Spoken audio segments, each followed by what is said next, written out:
Abraham ಅವರಿಂದ church ಬಿಡಿಸಿಕೊಡಿ. Chitradurga ನಗರದ ಪ್ರವಾಸಿ ಮಂದಿರ ಹಿಂಭಾಗದಲ್ಲಿರುವ ಚರ್ಚ್ನಲ್ಲಿ ಕಳೆದ 25 ವರ್ಷಗಳಿಂದ 2 ಗುಂಪುಗಳಿವೆ. ಪ್ರತ್ಯೇಕ ಆರಾಧನೆ ಪ್ರಾರ್ಥನೆ ಮಾಡುತ್ತಿದೆ.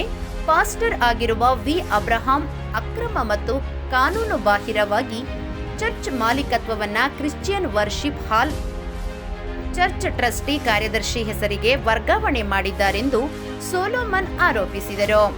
ಚಿತ್ರದುರ್ಗದಲ್ಲಿ ಪತ್ರಿಕಾಗೋಷ್ಠಿಯಲ್ಲಿ ಮಾತನಾಡಿದ ಅವರು, ಅಕ್ರಮ ಪ್ರಶ್ನಿಸಿದ 35 ಕುಟುಂಬಗಳನ್ನು ಹೊರಹಾಕಿದ್ದಾರೆ ಎಂದರು.